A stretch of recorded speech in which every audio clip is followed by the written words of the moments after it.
ingin mewawancari Abang tentang pembuatan video feature profil mahasiswa berprestasi, Bang. Nah, kebetulan Abang adalah salah satu mahasiswa yang menginspirasi kami nih, Bang, selaku mahasiswa dulu. Sebelumnya izin memperkenalkan diri kami terlebih dahulu ya, Bang. Perkenalkan, Bang, nama saya Tia dan saya Silvi, dan teman saya di balik layar adalah Fauzan. Nah, sebelum masuk pertanyaan nih, Bang, bolehlah kami berkenalan dengan Abang lebih jauh gitu, Bang? Boleh. Ada pepatah ya, tak kenal maka tak sayang ya. Iya, Oke, jadi kenalin dulu dari Kia, Silvi ya, dan Bang kameramen kita, Bang Fauzan ya. Kenalin dulu, nama saya Rizky Artianda. Ya, saya juga masih mahasiswa. Saya juga masih mahasiswa dari salah satu kampus Kota Medan, Universitas Negeri Medan. Saya di situ ambil Fakultas Bahasa dan Seni, jurusannya Bahasa Asing, program studi pendidikan bahasa Jerman. pendidikan bahasa Jerman ya, Bang? Betul. Ya, untuk wawancara ini kita bahasa Indonesia ya, Bang. Aman. Soalnya nggak tahu bahasa Jerman nih, Bang. Iya, baik, Bang, kita masuk ke pertanyaan aja langsung ya, Bang. Kami udah tahu nih, Bang, dari pengalaman Abang organisasi, Abang menjadi ketua, kemudian Abang juga mendapatkan prestasi akademik maupun non-akademik. Nah, saya mau bertanya nih, Bang, wadah pertama kali Abang mendapatkan ilmu selain sekolah tuh gimana aja, dan mulai sejak kapan Abang memiliki organisasi dan juga mendapatkan prestasi? Oke, luar biasa pertanyaannya. Apa wadah pertama Abang untuk memulai sebuah organisasi, belajar hal, mendapatkan ya prestasi akademik dan non-akademik selain sekolah? Ya, jadi pertama kali wadah yang saya ikuti sebuah organisasi yaitu bernama Billionaire Group Indonesia. Di mana di organisasi itu saya belajar banyak tentang bidang komunikasi, ya kan? Tentang bidang komunikasi. Yang ternyata bidang komunikasi itulah yang mengantarkan saya atau mengantarkan Abang nih ke organisasi-organisasi lainnya, gitu kan? Sehingga kalau boleh sedikit cerita, saat itu tahun 2016. Momennya itu ketika ini Abang lagi belajar, selesai mata kuliah, ada kakak-kakak masuk, ya kan? Kakak-kakak masuk senior lah. Dia menginformasikan tentang sebuah kegiatan pelatihan public speaking. Yang saat itu saya penasaran, Abang penasaran dan akhirnya ikuti aja dulu. Saya ikut, kemudian bergabung di organisasinya. Kenapa Abang ikut? Kenapa saya tertarik waktu itu untuk mengikuti pelatihan tentang public speaking? Karena di kala kami masih maba kemarin, seperti ya, gitu kan, isu yang beredar, kita nih mahasiswa, jangan yang fokus kuliah aja, jangan yang fokus belajar aja, hard skill aja jangan, tapi lengkapi juga dengan soft skill, gitu kan, public speaking, skill komunikasi, ya manajemen waktu, kepemimpinan dan lainnya. Dan itu Abang dapatkan di Billionaire Group Indonesia. Itu tahun 2016. Selama setahun belajar di situ, gitu kan. Maka sampai akhirnya di tahun 2017 mulailah untuk berani mengikuti organisasi lainnya, internal maupun eksternal.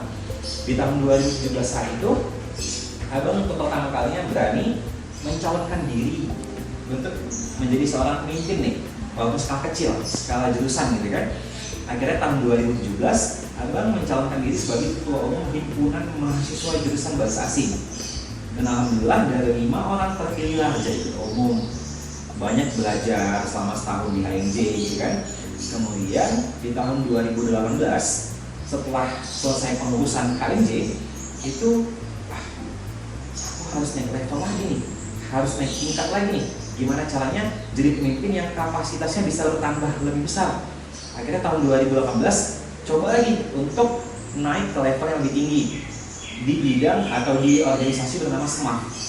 Kalau di Unimed, kalau di UINSU mungkin DEMAF atau SMAF juga ya. Kalau di kampus lain mungkin namanya itu BEM, gitu kan. Nah, ikutlah di SMAF, kontestasi, pemilihan. Kalau di Unimed namanya pemilihan raya, gitu kan. Dari puluhan orang yang mencalonkan diri, terpilihlah 15 orang pilihan dari Fakultas Bahasa dan Seni. Nah, dari 15 orang itu, kami yang terpilih berdasarkan suara mahasiswa lainnya melakukan rapat pleno untuk menentukan siapa nih gubernurnya, siapa nih ketua umumnya, siapa bendaharanya gitu kan. Dan dari rapat pleno tersebut terpilihlah alhamdulillah jadi orang nomor 2-nya. Kalau kalangan mahasiswa biar nampak lebih keren namanya jadi sekjen tuh, sekretaris jenderal gitu kan. Padahal sekum-sekum juga, sekretaris umum gitu kan. Ya, tapi walaupun begitu banyaklah yang saya pelajari tentang administratif, ya, tentang dunia perkuliahan di organisasi internal yang namanya SMAF tadi, Senat Mahasiswa Fakultas. Nah, satu lagi yang saya senangi ketika di SMAF, kalau mungkin mahasiswa lain alma maternya atau jaketnya warna hijau, kami yang di Semaf agak lebih elegan, warnanya hitam gitu kan, ada logonya, ada namanya, keren lah gitu. Jadi tahun 2018 di Semaf organisasinya. Nah tahun 2019 ya di sini nih agak lebih padatnya nih, agak lebih baik tanggung jawabnya. Di tahun 2019 saya mencoba ya kan, untuk ingin naik level lagi ya kan. Tahun 2019 ingin mencalonkan diri, kalau tadinya ada di tingkat fakultas, ini di tingkat universitas, menjadi seorang presiden mahasiswa ya kan. Wah, niatnya tinggi kali gitu kan. Tapi ternyata salah satu syarat untuk menjadi seorang presiden mahasiswa itu harus IPK-nya minimal 3,25. Tapi saat itu ya alhamdulillahnya IPK saya 3,23. Jadi tidak mencukupi syaratnya dengan karena kurang 0,2 ya kan. Tapi ya udahlah gitu kan, takdir berkata lain, tapi bukan berarti kita berhenti di situ untuk belajar dan juga bermanfaat ya. Singkat cerita ternyata di tahun yang sama nggak dapat presiden mahasiswa, nggak bisa ikut kontestasinya, justru malah dapat tanggung jawab yang nggak kalah lebih besarnya, yaitu diamanahkan, dimandatkan untuk jadi ketua umum dari HIPMI PT Unimed. Nah, HIPMI PT Unimed itu apa sih Bang? HIPMI PT Unimed adalah Himpunan Pengusaha Muda Universitas Negeri Medan. PT-nya itu perguruan tinggi. Karena HIPMI ini sebenarnya organisasi skala nasional. Gitu, ya, seperti itu kan. Skala nasional di bidang wirausaha. Mungkin kalau kenal ya alumni-alumninya itu ada Pak Jokowi, presiden kita. Dia alumni itu cabang Solo. Kemudian ada Pak Sandiaga Uno, ya. Nah, nggak apa-apa lah ya, suara kereta gitu kan. Biar lebih kayak vintage sih. Nah, jadi ya itulah dapat tanggung jawab di HIPMI PT Unimed. Ya, gabung di sana dapat tanggung jawab jadi ketua umumnya. Banyak belajar gimana di HIPMI PT Unimed. Ya, selain juga tentang ilmu wirausaha, saya atau abang juga ketemu dengan senior-senior yang mungkin kalau abang nggak gabung di HIPMI akan payah nih ketemu sama mereka karena tidak ada koneksi tadi. Tapi semenjak gabung di HIPMI ya lebih mudah, lebih bisa untuk ketemu dengan seperti ya wali kota Bang Bobi Nasution, karena kan dia juga merupakan pengurus HIPMI, jadi kan lebih mudah lah yang bergabung di organisasi. Jadi 2018 di Semaf, 2019 gagal jadi presiden tapi masuk di HIPMI gitu kan.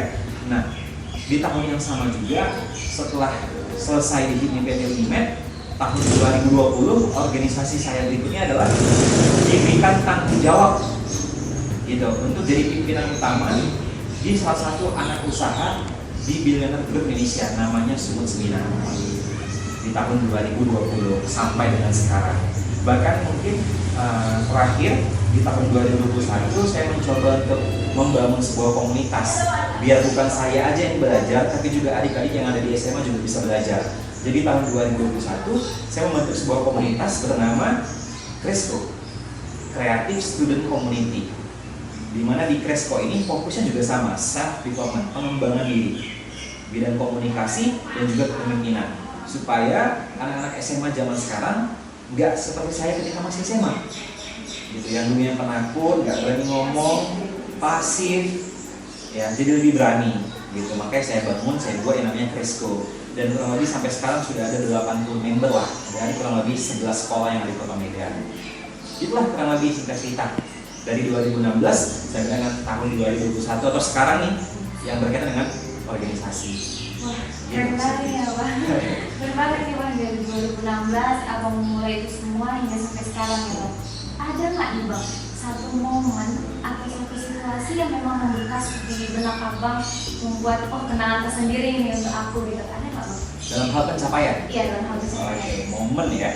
Mungkin momen pencapaian yang bagi saya, bagi abang berkesan sampai sekarang itu adalah ketika di tahun 2019, di mana di tahun itu ya saya mendapatkan sebuah tanggung jawab sekaligus penghargaan dari saya dan tim kemarin itu mampu menyukseskan sebuah tantangan dari organisasi Billionaire untuk buat event dengan tantangan bisa nggak nih 10.000 peserta, ternyata bisa.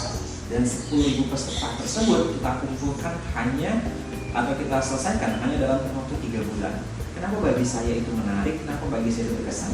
Karena 10.000 peserta itu kita adakan di 7 kota di Sumatera Utara, dari Siantar, Medan, Kisaran, Tanjung Balai, Rantok Rapat, dan juga Tebing Tinggi dan Beras Lagi, gitu ya. Jadi singkat cerita Kenapa saya senang, kenapa saya terkesan? Karena untuk mengumpulkan 10.000 pesertanya itu diadakan dalam waktu 3 bulan, dan di 3 bulan tersebut bersamaan dengan waktu saya magang, bulan puasa pula, dan juga waktunya saya KKN gitu. Tapi di waktu yang bersamaan juga tetap melakukan hal yang seimbang, kampusnya jalan, organisasinya juga jalan. Itu kurang lebih yang membuat saya menarik atau terkesan. Sangat membekas ya Bang. Betul. Keren banget nih Bang. Yang tanya lagi nih Bang, selain orang tua, pasti orang tua lah ya, faktor pendorong nih kita mencapai kesuksesan ini, ada nggak sih Bang support system atau motivator Abang sampai sekarang? Support system atau motivator bagi Abang selain orang tua gitu ya. Tentunya yang pertama pasti orang tua gitu kan. Tapi ketika ditanya selain orang tua siapa, jelas adalah tim. Ya, bagi Abang adalah tim yang paling membantu Abang hingga sampai di posisi ini gitu kan. Kenapa tim? Karena bagi Abang prinsipnya tidak ada yang namanya Superman, tapi yang ada super team. Kita tidak akan bisa. Mungkin kita memang bisa makan ikan paus, tapi lama. Beda kalau misalnya kita menghabiskannya bareng dengan tim gitu ya. Bukan berarti kita nggak bisa makan gitu, makan ikan pausnya sekaligus nggak bisa. Tapi kalau bareng dengan tim bisa diselesaikan dengan cepat. Nah, bagi Abang gini, kenapa tim itu penting? Karena dengan adanya tim itu mampu mengantarkan kita ke tempat-tempat yang kita nggak akan sampai di situ kalau kita sendirian. Ya kan? Tapi dengan adanya tim kita bisa sampai ke situ lebih cepat dan juga lebih efektif. Itulah mungkin bagi Abang support system terbaik selain orang tua adalah tim. Kalau ayam belum lah. Gitu. Lanjut dari pertanyaan kita Boleh. tadi sebenarnya ya Bang. Nah, yang selanjutnya itu apa sih moto hidup Abang sendiri gitu? Oke, menarik. Moto hidup ya. Kalau agak filosofis. Ketika ditanya moto hidup bagi Abang sampai saat ini, moto hidup ini Abang temukan di tahun 2016, yaitu bagi Abang kebahagiaan hanya untuk mereka yang berani. Kenapa harus untuk mereka yang berani? Karena gini, Abang temukan, bahkan Abang juga mengalaminya dulu, dimana kita udah punya skill, kita udah punya potensi, kita punya kemampuan, tapi ketika sebuah kesempatan datang kepada kita nggak berani mengambilnya hanya karena nggak berani atau hanya karena takut. Ya, takut salah, takut diremehkan, takut ditertawakan, takut dianggap aneh sama orang lain. Akhirnya apa? Kita nggak berani, kita nggak ambil kesempatan itu. Jadi apa? Kalau udah punya skill, udah punya potensi, kesempatan itu datang, ambil aja, lakukan aja, eksekusi aja. Yang penting apa? Coba aja dulu. Dengan mencoba, setidaknya ada kemungkinan untuk berhasil dibanding hanya diam aja, gitu kan? Jadi apa? Bagi Abang juga, hidup yang tidak dipertaruhkan tidak akan pernah dimenangkan. Jadi berani dan bertaruhlah. Itu moto hidupnya seperti itu. Bagaimana, mengapa gitu kan Abang memilih menjadi pemuda yang aktif? Apakah ada alasan tersendiri dari diri Abang sendiri gitu? Oke. Kenapa Abang memilih menjadi pemuda yang aktif gitu ya? Berarti yang pertanyaannya kenapa ketika muda gitu? Ya kan? Ketika muda. Kenapa nggak lain waktu gitu? Kenapa nggak nanti aja? Ya kan? Ketika udah 30-an gitu kan, atau udah dewasa gitu ya. Karena betul patah bilang bahwa ketika belajar di usia muda itu kan ibarat mengukir di atas batu. Tapi ketika belajar di usia tua itu ibarat mengukir di atas air, bakal sulit sekali, ya kan? Nah, makanya kenapa Abang memilih waktu muda? Karena gini, kenapa Abang memilih waktu muda? Karena ketika kami masih muda, atau ketika saya masih muda, ketika mencoba melakukan sesuatu dan gagal, resikonya minim dibandingkan ketika udah berumur, udah dewasa, udah punya istri, punya anak, apalagi tanggung jawab. Ketika mencoba sesuatu dan gagal, resikonya besar, bukan hanya diri sendiri, tapi juga mereka, gitu kan? Nah, jadi apa? Yuk lakukan semudah mungkin, gitu kan? Nah, yang lain juga mungkin karena saya pernah mendengar sebuah filosofi, sebuah prinsip hidup dari Zawinul nih, salah satu stand up komedian, ya kan? Favorit Pak, Abang senang sama dia. Yang dimana dia mengatakan bahwa aku pernah melihat air yang tergenang dan dia merusak sekelilingnya. Tapi ketika air itu mengalir, dia berdampak baik bagi sekelilingnya. Artinya apa? Mungkin kalau sampai saat ini kita belum berdampak baik kepada sekeliling kita, artinya apa? Kita hanya tergenang, kita diam, tidak bergerak. Yang artinya apa? Berarti kita pengangguran, gitu kan? Jadi bagi Abang walaupun belum punya profesi mungkin, Ya toh kan kita juga masih mahasiswa, tapi intinya bergerak saja.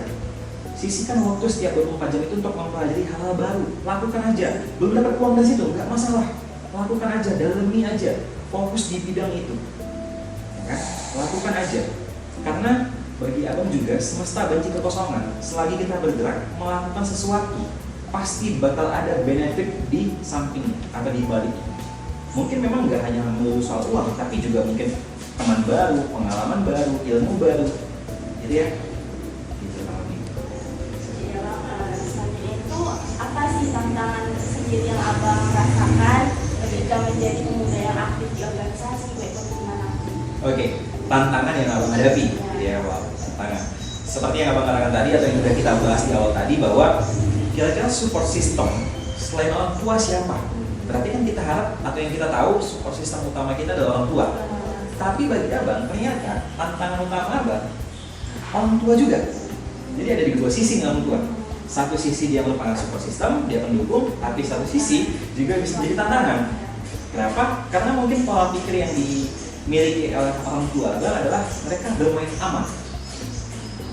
Yang dia inginkan adalah pokoknya gimana supaya anaknya kuliah, selesai kuliah, tamat jadi guru, jadi PNS. Karena kebetulan beliau PNS dulu, gitu kan? Pokoknya dia ingin anaknya sama kayak dia. Sedangkan abang mempersiapkan diri untuk tidak menjadi apa yang orang tua abang harapkan. Nggak tahu ini durhaka atau tidak. Tapi intinya kebetulan passion abang nggak di situ. Gitu.